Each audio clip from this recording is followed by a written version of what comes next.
Welcome to the Besties with Breasties podcast. Sarah Hall here. I am a certified health and wellness coach, athletic trainer, mom, and breast cancer survivor.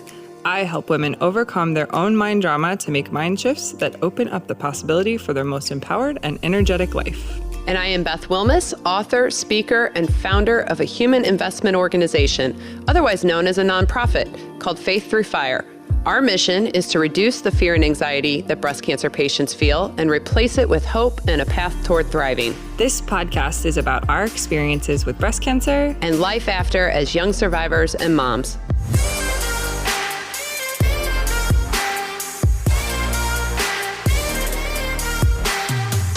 Okay, so hello. Hello.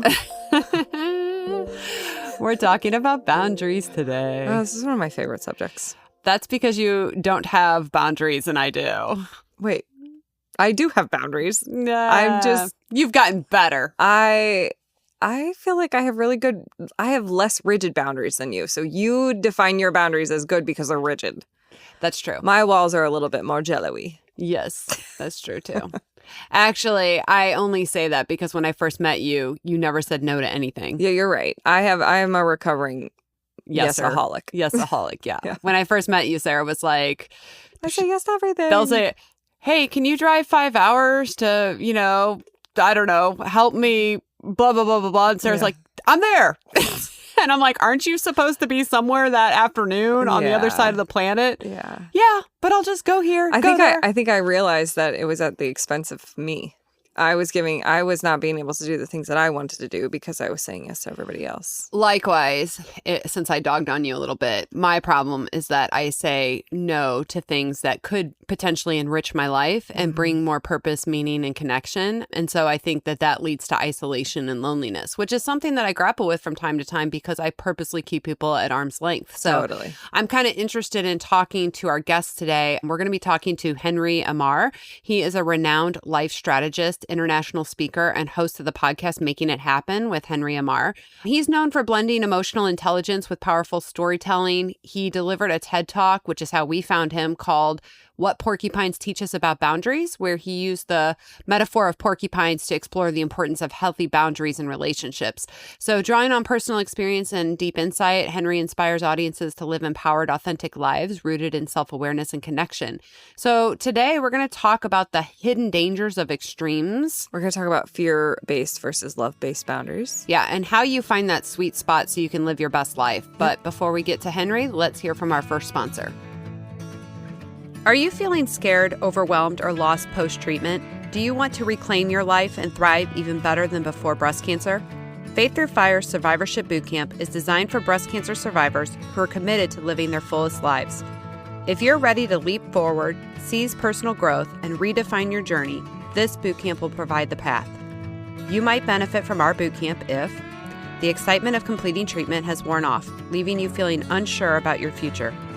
You feel confused by your new post-cancer identity and struggle to accept your, quote, new normal. You want to enjoy life again but feel stuck in a cycle of negative emotions. Or you feel disconnected from yourself, others, or God. Our bootcamp offers a structured roadmap that delves deep into 4 key areas crucial for post-cancer recovery and thriving: understanding trauma, cultivating a fighting spirit, managing anxiety and intrusive thoughts, and redefining and reshaping your identity so you can rediscover your joy and purpose in life. You can participate in person in St. Louis or online. To join our waitlist, visit faiththroughfire.org/survivorship-bootcamp. Well, welcome, Henry. Thank you so much for being on today. Well, thanks for having me. Yeah. Before you hopped on, we were just talking about boundaries and how much the survivors in our nonprofit struggle with them sometimes. So I want to jump right in with the hidden dangers of extremes. Can you kind of explain to the audience how saying yes or no too often without discernment can lead to resentment, burnout, disconnection? Like, what is the cost of people pleasing or rejection? Oh my gosh. Oh goodness. Yeah. We can dive in. Jump right in. I'm jumping right in. I love it. I love this so much. Yeah. It's interesting because I'll tell you the story, since this is Faith Through Fire, I was working on a book and I put my laptop down and I had this crazy inspiration, this revelation. It was just like I had to get up and start writing, and I started writing again. And I ended up writing this whole outline on boundaries, but it was called love-based boundaries. And I was like, okay. And I realized that boundaries aren't a yes or a no, they're a how much. And it's proximity. It's how much of me do you get? Or sometimes it is a no. Sometimes it is an all in yes, right? Like I'm married to my wife, I'm all in, right? Like God, it's all in for me. And sometimes it's a proximity thing, how much you get. And my as I started to explore that, I realized that, if it's like in my second TED Talk, there's a metaphor I use about porcupines where it's really cold outside and then they come really close to each other to get warm, but they poke each other and hurt each other. So then they disperse and they're too far away, right? And then now they're freezing, but they keep going until they find the sweet spot where they can benefit and grow and have warmth in that relationship without hurting each other. And, because the reality is sometimes if we don't set certain boundaries and proximity and understanding and having that discernment, what happens is our body we're in a dysregulated state. Our body are emotionally, because we're in a fight or flight or freeze or, disconnected state. And that's not healthy for our body. Right? It doesn't allow our body to fully oxidize. It doesn't allow us to have the peace that allows us to be present, to let the healing fully happen. Because if we're in a state of fear, which is really what it is, where's the blood rushing in our body? It's going to, to all the things just to survive. And yeah, we've seen this. We've seen this in survivorship. Well, generally, we see this in people all the time. But through our programming, we tend to see two different ways that people can go. They tell everybody yes, and because they're people pleasers. Because they're people pleasers, and they have no personal boundaries, and they don't know how to say no, even when it comes at a cost to them. And then we have the people who say no all the time because it's like a self-protective mechanism, but then they suffer emotionally because they're not getting the support that they need. And so it's like these two extremes, and we're constantly trying to figure out how to communicate to these women that there's a happy medium. And I think that's what you're kind of alluding to. Do you think, and I think maybe this is from my own learning, and I'd be curious your thoughts, Henry, but do you think it's because that takes a little bit more work and it takes potentially a little bit more vulnerability and uncomfortableness to tell yourself, maybe I messed up with my boundary, this person, and now I've got to go back and redo it, or why do you think that is?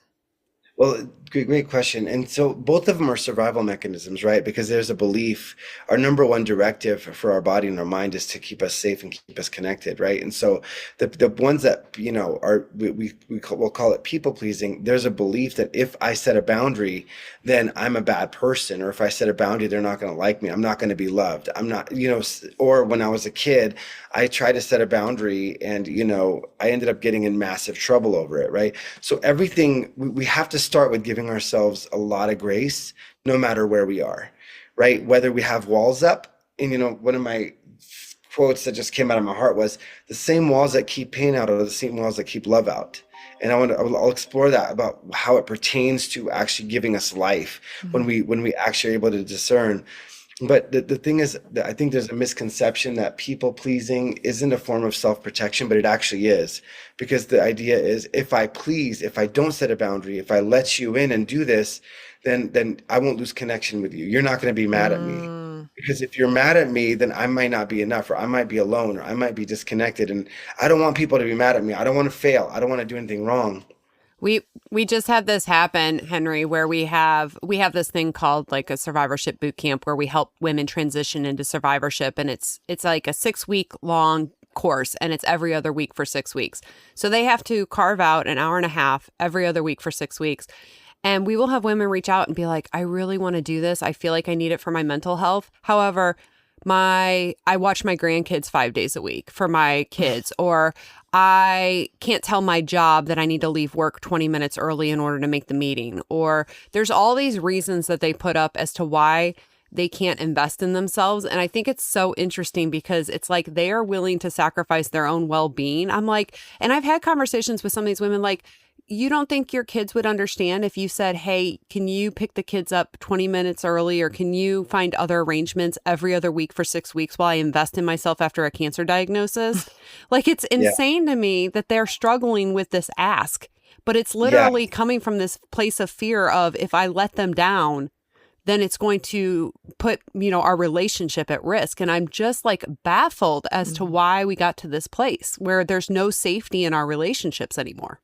Starting with a place of compassion and understanding is so big for me, because you can't beat yourself up into healing, right? And a lot of people see that and they know that there's an inner conflict. And I think when we look at people with boundaries, they want to say something. So there's this inner conflict. Part of me really wants to say something, but part of me doesn't want to lose love, or part of me doesn't want to be a bad person.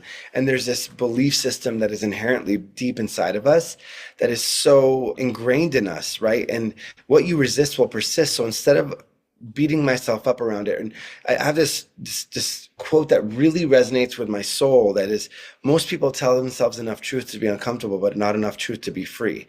And what I mean by that is this. So we'll get in and say, oh, you know what? Yeah, like I'll get to that truth. But because what happens when we tell ourselves the truth? Oh my gosh, well, maybe I'm too afraid. Maybe I'm living in fear. But we won't get there, because when we say something we don't like about ourselves, what do? We beat ourselves up.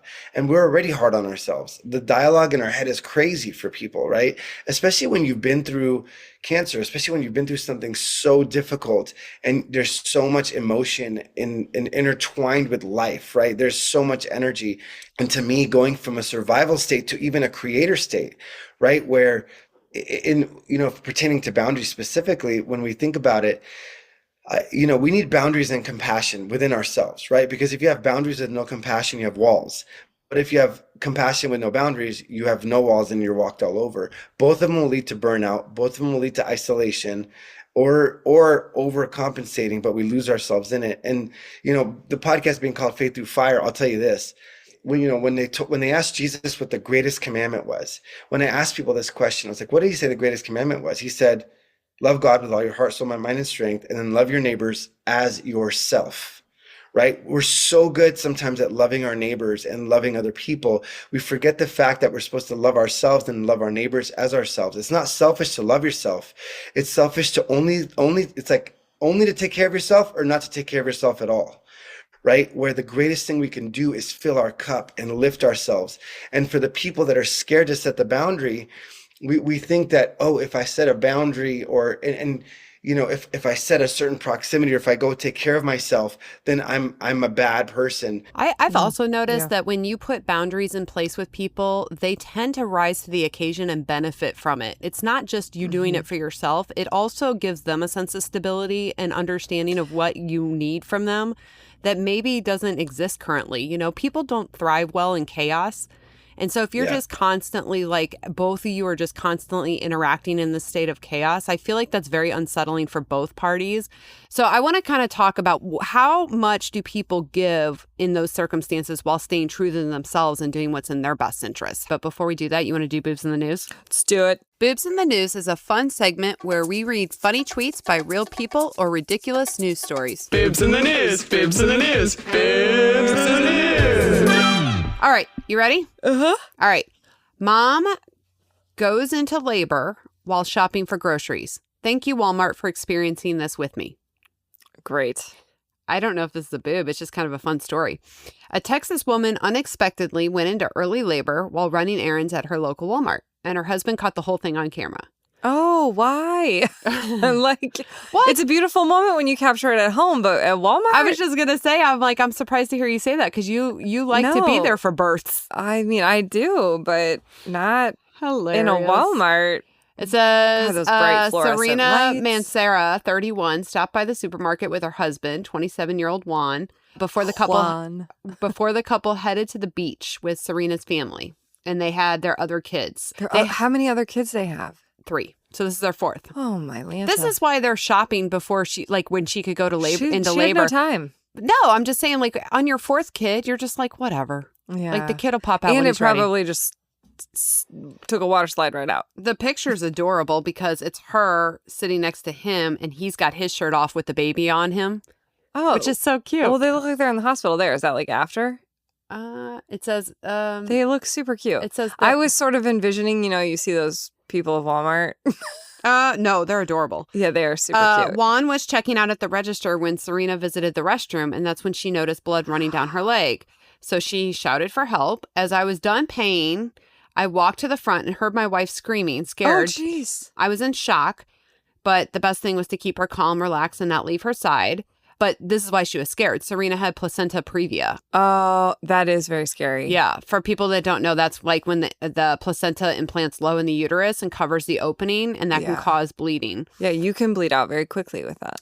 Yeah, women at Walmart rushed to help, my wife once said, describing gawking onlookers as uncomfortable. Oh, so she did end up having the baby at Walmart? It looks like it, yeah. Oh, I'm so glad that this was a good outcome. Yeah, it says it's a very dangerous situation where my wife could have bled out. A Walmart customer and employee offered to help watch their 3 kids as someone else called an ambulance, which whisked the couple to a hospital. Oh, and there she gave birth. Oh, okay. Okay. Yeah, she did not have... Okay, thank goodness. The baby in Walmart. Yeah. She just had a scare I don't at Walmart. know that really anybody's the boob. It's so sad. It's like, it's a good outcome. This is great. Yeah, no, I mean, kudos to Walmart for spurring into action and calling an ambulance. If you were watching this unfold, would you kind of just be standing by? I would have swooped in and take care of those kids because... That's what you would have... You would have gravitated toward the kids. I would have been like... I would have been the one calling 911. Oh, okay. I'm the 911 caller. I'm taking care of the kids. Oh, although as soon as I heard she had placenta previa, I would probably be also on 911. Like, get her faster. Yeah. I can't imagine having... Do you ever watch those videos? I think they're so fascinating when people have babies like in the car or, like they pull over and they have them. It's like my perfect nightmare. I mean, I worked at a birth center, so I was there when people came in after that had happened. Oh. Yeah. Like, I'll never forget one of the moms was like walking in holding her baby because she had just literally pushed her baby out in the front seat of her car.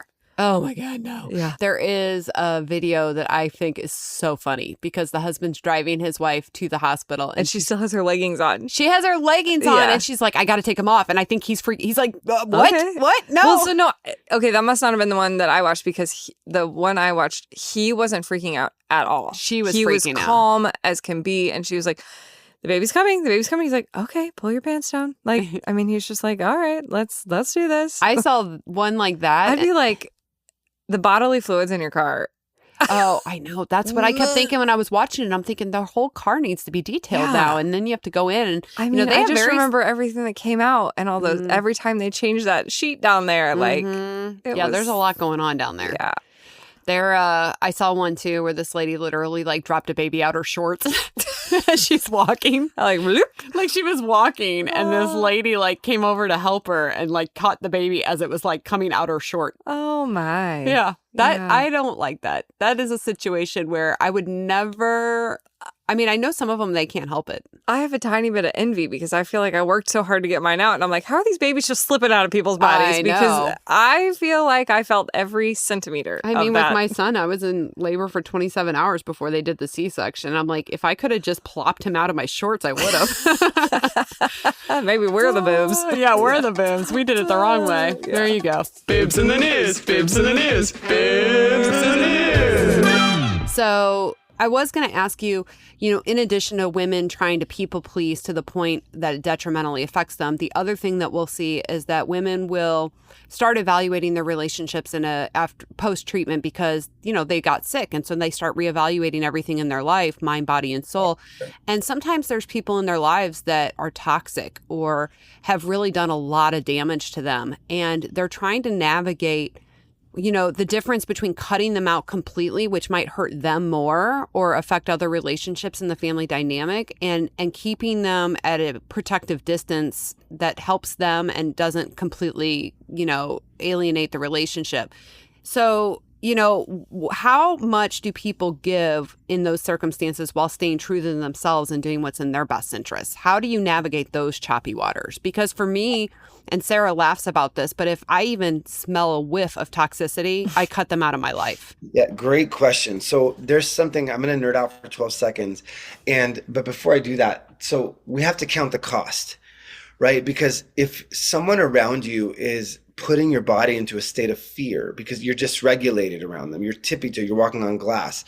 It's hard to love when you're in survival mode and when you're in fear. We know that, right? Like whenever life activates us or whenever we're in this thing, it's really hard when you're fighting, when your body thinks you're attacking a lion, right? All the time, or you're fighting away a lion. So number one, what's the cost of allowing yourself to staying in these toxic situations? The cost is not only your own health, but the cost is your emotional wellness, and the cost is the impact it has on everything else in your life and the other relationships in your life, right? And so the idea of is we have to count the costs, and there's something called neuroception that is, just think of it as the mind always looking for cues of safety or danger, especially when you've been through, situations like cancer. Your body's in a state of, awareness and alert, like, oh gosh, sometimes we go into gratitude, sometimes we go into different things. But I'll tell you this, like, it's the people, it's not only us that suffers, it's everything else in our life suffers. And we have to count the cost of us not taking that charge. So I'll give you an example. My mother was diagnosed with cancer. She passed away from cancer. And when we were going through her treatment and everything like that, so my father died just a couple of years before my mother. And I remember when my mother got diagnosed, I was in the hospital, and it was exactly like the movies, like the doctor pulls you into the office, like, hey, she has cancer, it spread to her organs, all these things. And I remember thinking, I have a decision to make. And how can I get to the fullest expression of love within myself to show up for my mom and show up for people that I love that are going to be struggling around all this? How can I show up the best? The best is not living in fear. The best is not living in reactivity. The best is living in proactivity and awareness. What's the cost of not doing it? It's actually the love we're missing out on, the healing, the presence, the light that we're missing out on, because we can live in strictly fear-based living, but that is not a way to live. That is playing defense your whole life.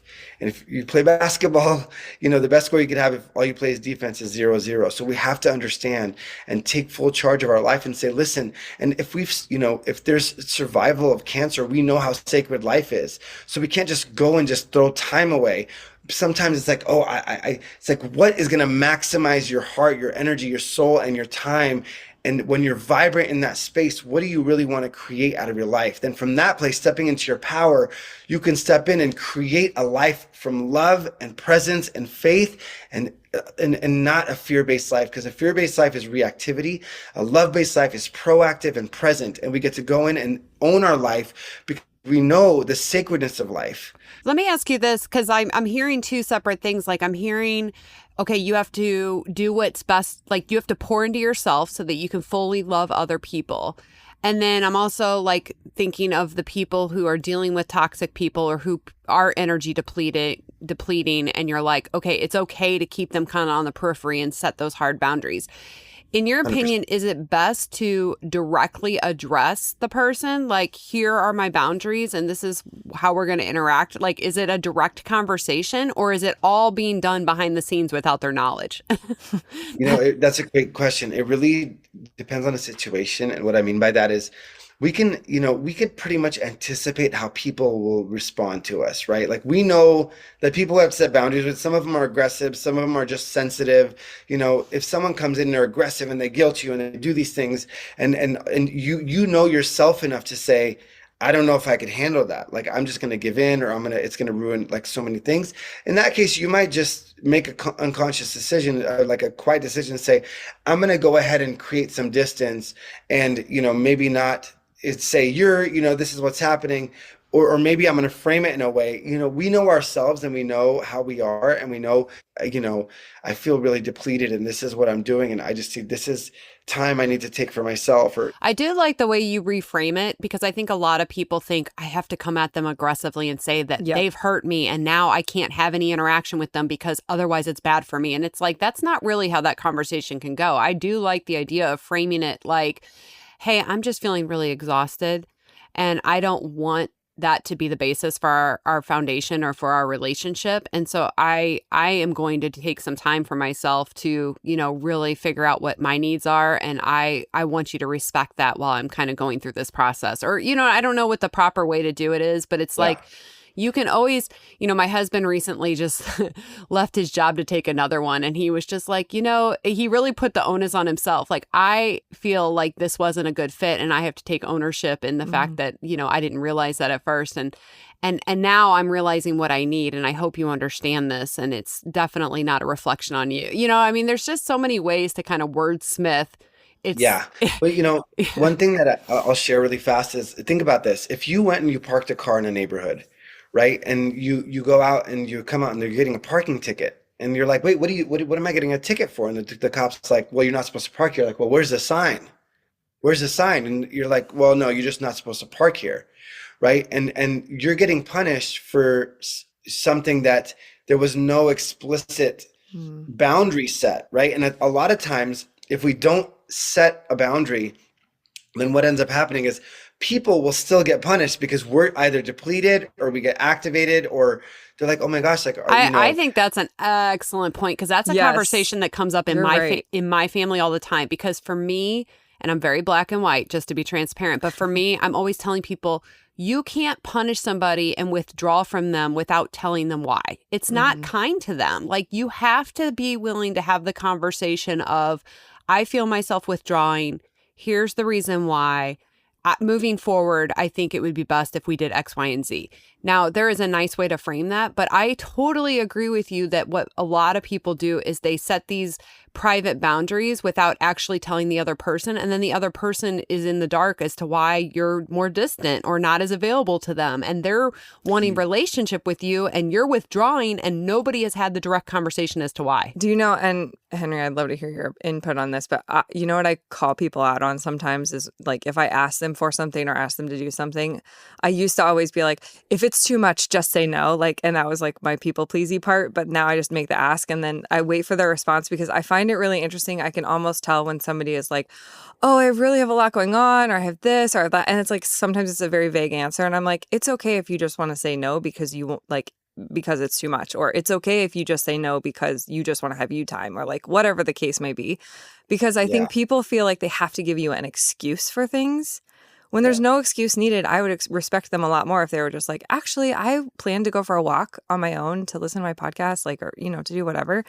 That I would respect way more than them coming out and be like, oh, I'm just really busy.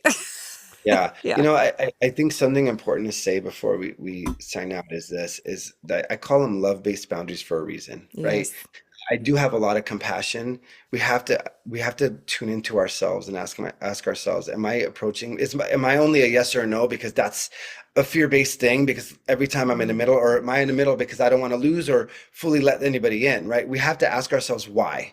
Why are we operating the way that we do? Is it a fear-based place or a love-based place? Because sometimes someone doesn't want us to set a boundary because they think we're leaving them. They think that they're not lovable. They have their own woundings. They have their own struggle. Maybe they almost lost us at one point, so they're afraid of losing us again, right? Like there's so many layers to this that it's not a black and white answer, but the question is, are you operating from a fear-based place or a love-based place? And if you could approach it with love and compassion, people will align themselves where they are. If you walk in love and authenticity, everyone will align themselves where they are in the perfect proximity, in a way for you to love each other at the optimal state. I think that's something that you touched on in your video that I really liked. But what I thought was really interesting about it was that you need to first identify what your values are, right? Trust, honesty. When I'm around you, you make me feel good. And then violations, how often and how badly, how much distance do I need from this person? And then just really listening to your emotions as an indicator. Do you feel anxious, depleted, lonely? Because those emotions can help determine the proximity you need to have in place with that person. So I thought that was all really useful for like people listening going, I don't know what layer they need to be in or how much distance I need from them. And I think those are ways that you can kind of start to evaluate those relationships and then make changes that are healthier for you and for them. Yeah. Totally. I love that so much. I love that you said that. What's really cool is when you have these honest conversations, you'll see the capacity of that relationship. You'll be able to see how much of that relationship actually is nurturing. Because if you told me, Henry, when you say these things to me, because the boundaries aren't just like time, it's like, hey, when you say these things to me, it really, like, I'm really sensitive to that, and it really hurts my feelings in that way. And so, I would really appreciate it if you were able to not just winter me all the time, whatever, right? And if that person genuinely is caring in that way, in the way that you said it was from a loving place or whatever, then they would go and you would see them put the effort in, right? But if someone's like, no, well, you just have to deal with it, blah, blah, blah. It's like, okay, now I know that you're probably too close to my inner circle, because if you obviously don't care about what it does to me, then we need to have a conversation about that, right? And it's not from a fear-based place. It's like, dude, because when you do these things, then it really dysregulates the heck out of me, and I can't even love you the proper way. Because the reality is, we're either operating, and this is an extreme, right? There's scales to this, but I'm either operating in a fear-based way, which I either lose myself or completely go inward, and no one wins in that way. No one truly wins. Or I could operate from a love-based, powerful, present state that says, I'm going to step into the creator of my life. What is the best? I'm going to take an inventory of, even throughout my day, how was today? What was my emotional state today? What worked, what didn't work? And just allowing myself to incrementally just assess my life. When we step into love and we step into that way, to me, that is living. And so you nailed it. And I feel so impressed to share the story. I know we're pushing the time here. Can I just share a quick story? Actually, I'll tell you what, Henry, let's go to our last sponsor and then we'll wrap up with your story and final words for people. Yep. So here's our second sponsor. Thrivent is a proud sponsor of Faith Through Fire. Thrivent believes money is a tool and not a goal. The Gateway Financial Group with Thrivent is local to the St. Louis area and can work with you to create a financial strategy that reflects your priorities and helps you protect the things that matter to you, like family and giving back. Please call 314-783-4214 to schedule a free consultation with one of Thrivent's Gateway Financial Advisors. Okay, and we're back. Yeah, please share. Yeah, so this keeps coming to my mind, and I always have to trust, when you feel the nudge. And so when I was going through a really difficult time in my life, it was super, super hard. And I remember really reflecting on when my mother got diagnosed with cancer, when she passed away, I took what I call a sacred pause. Because I said, if I just react right now, I allowed myself to feel all the emotions, right? I'm all about, I believe in emotions. I believe emotions are messengers. They're not supposed to be dictators, right? And so I felt all the emotions. I was sad. I was mad. I was happy she wasn't suffering. All the things. She was my best friend. She was my rock. She was everything, to me at the time. And now, like, I love her. I miss her. And so I remember saying to myself, Henry, the decision you make right now is going to impact the rest of your life. So I paused. And the serenity prayer came into my life, and it said, God, grant me the serenity, the peace to accept the things that I cannot change. I'm going to give those to you, God, and the courage to change the things that I can. And that was me and how I was going to show up, and the wisdom to know the difference. And I realized that what can I control? What was in my control? What can I do? I can't control other people. I can't control what happened. I can't control scenarios, but I can control and step into me. And I remember looking at my mom and saying, Mom, I will honor your life with how I live mine. And I didn't know how. I just knew that whatever decision I made in advance was going to impact the rest of my life. Because in life, there's a metaphor of the carrot, the egg, and the tea bag. And if you put each one in boiling hot water, after 10 minutes, you take out the carrot, what happens? It withers. It's soft. It's just completely melts in your hands. You take out the egg, what happens? It's hardened, right? And you take out the tea bag, what happens? All the great characteristics from that tea bag have been extracted. The water smells better, tastes better, looks better. It's just enhanced. And so I told myself at that moment, I could either be the carrot and I could just wither away and just like all people like this, life sucks, life is this. I could be the egg or I could be the egg and, just hardened and yes, no boundaries, no nothing. Or I could be the tea bag and say, how can I let this extract every good thing from me, everything from my soul that God put me on this earth to do and to be? And at that moment, I realized, you know what? With what I can control, I believe in God, but I also want to believe God. And I also want to live a life of the most faith that I could. And the most, how can I let this, refine me, this fire, as this podcast is called. And lastly, my friend talked to the swordsmith and asked them, and, she talked to them, heard the story, but she said, how do you refine silver?